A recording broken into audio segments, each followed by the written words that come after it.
As the NFL season comes to an end, some teams met expectations and made the playoffs, and others did not. And as a Vikings fan myself, in this video I will be recapping our season. The Vikings would start the season at home versus the Tampa Bay Buccaneers, and what many thought was going to be a relatively easy game to open up the season ended up being a close score loss, 20-17. Next week, the Vikings would play the Eagles in a primetime game on the road, and after seeing them play not so good versus the Patriots, the Eagles looked like a beatable team. The Vikings offense definitely showed up, putting up 28 points, but one costly play would ultimately end up costing them the game. That play being a Justin Jefferson fumble into the end zone. Had that play not ended the way it did, the Vikings could have potentially tied the game with the Eagles, and that game would go into overtime, where it would be anyone's game. But the Vikings would have to put the 0-2 record behind them as they prepared for a home game versus the Chargers. The Chargers had one of the worst defenses in the league, and Justin Herbert looked like he was struggling, so it seemed like the Vikings could put points up and stop the Chargers from scoring. That looked possible, and then this happened. Time being wasted here. 12 seconds when Cousins gets the snap. Steps up, throws for the end zone, deflected, and it's intercepted! Kenneth Murray, after the double deflection, ends up with the football and extinguishes the Vikings' hopes. Week 4 became a must-win game so early on in the season, and it was a revenge game versus a former fan-favorite Vikings player, Adam Thielen. The Vikings looked awful starting the game early on with a pick 6, but they would fight back with 2 Justin Jefferson touchdowns and a scoop-and-score touchdown by DJ Wanham to secure their first win of the season. After the road win versus the Panthers, the Vikings would host a home game versus the defending Super Bowl champion Kansas City Chiefs. The game would be another close one-score game, but would end up with a controversial no-call penalty that would benefit the Chiefs. The loss hurt, but what made this game even more painful was the injury to star wide receiver Justin Jefferson. Jefferson would have to miss a minimum of 4 games. This is when most people started saying that the season is over and the Vikings should tank.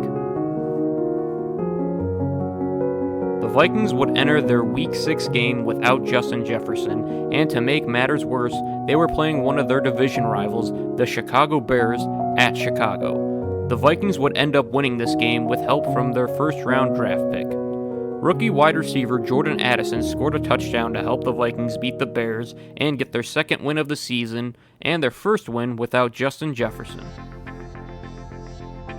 After this win, however, many fans were projecting that the Vikings would lose their next game on Monday night versus the NFC favorites, the San Francisco 49ers.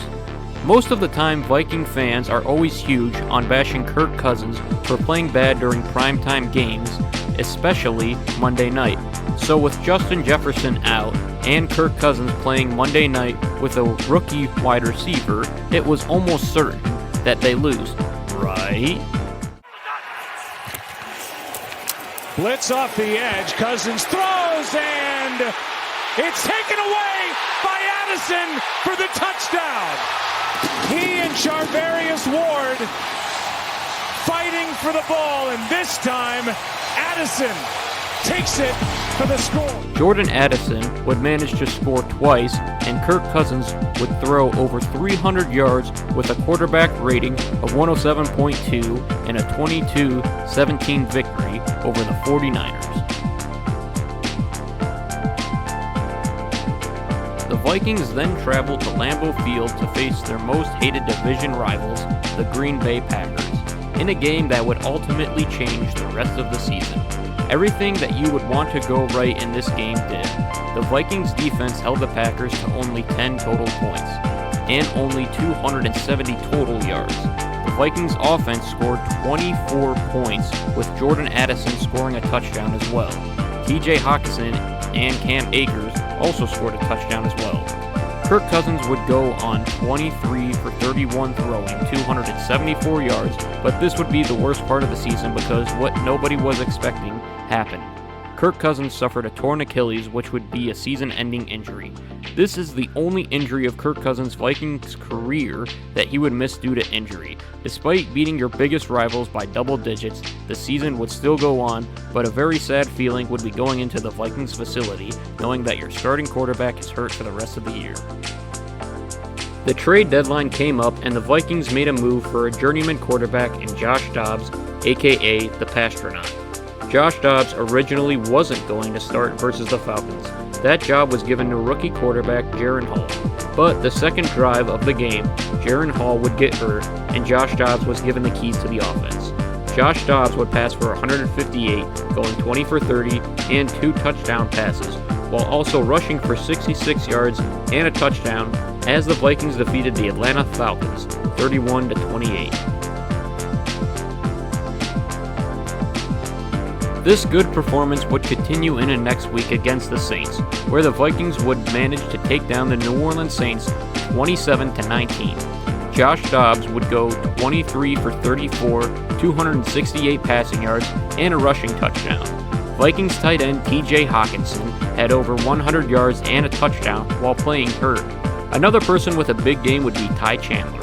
Ty Chandler had 45 yards and a touchdown. Chandler was not the starter this year, but many fans believe he should be to this day.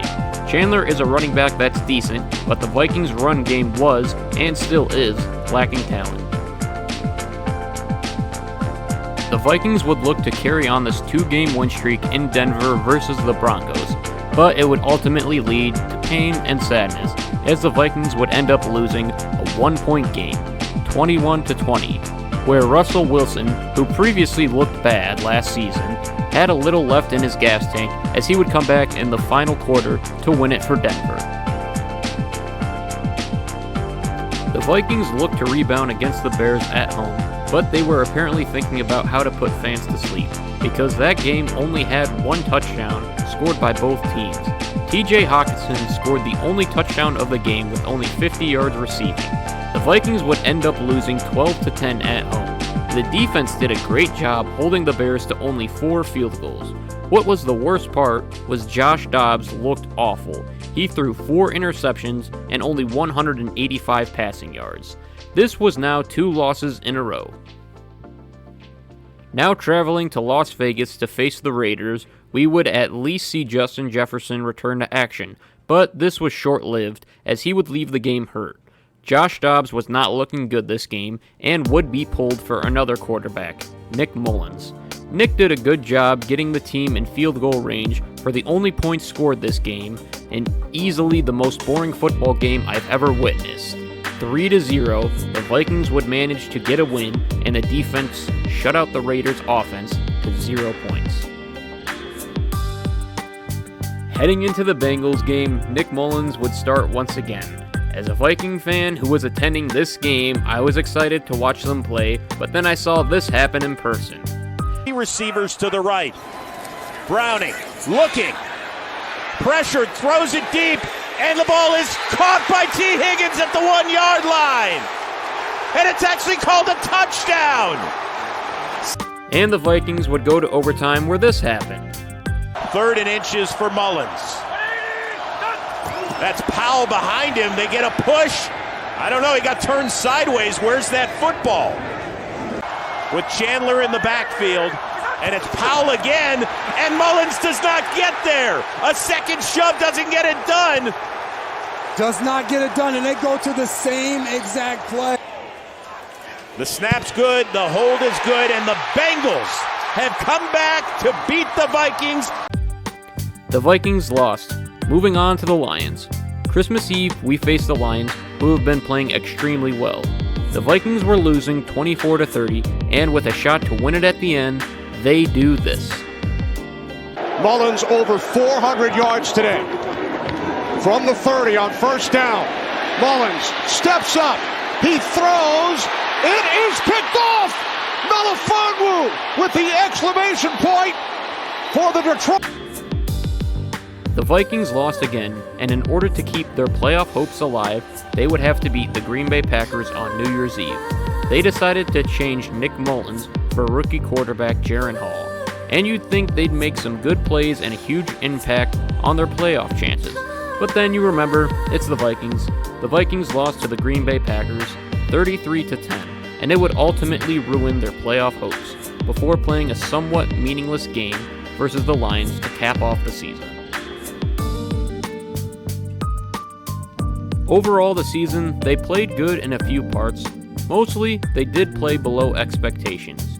You'd think they would be scoring 30 points a game with Justin Jefferson, Jordan Addison, and TJ Hawkinson, but with constant change at quarterback, that was hard to do. The defense played well at times, but other times they let big plays happen. The biggest factor to the Vikings not doing good at big times is never both sides show up. I think if the Vikings had a healthy Kirk Cousins from the start, and they had a good defense, they would win at least 10 games.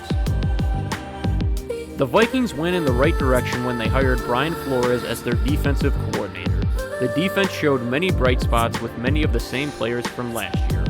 Last year, the Vikings had one of the worst defenses in the league, and they brought the same players back with a new DC catering to those players' schemes. Justin Jefferson showed a lot of highlights when healthy and will likely be extended this offseason. TJ Hawkinson also played up to his contract and should be good for years to come. What went wrong? Injuries. I don't think much more needs to be said. Kirk Cousins was greatly missed this year when he was hurt, and I think the rest of the season just goes to show the importance of a backup quarterback. What needs to be done in the offseason to improve? I think our defense needs to be improved with more talent on the defensive line. Danielle Hunter is great, and he's top 5 in sacks this year, but in order to keep that being good and improving our defense, we should look to get some players in the draft as well as looking to sign some key free agents. I also think the quarterback position needs to be addressed. Kirk Cousins is good, but a backup definitely needs to come in. If we want to draft a quarterback early on and have him sit behind Kirk for a few years, I think that would also help our team out a lot. Thank you for watching, subscribe, and Skol Vikings!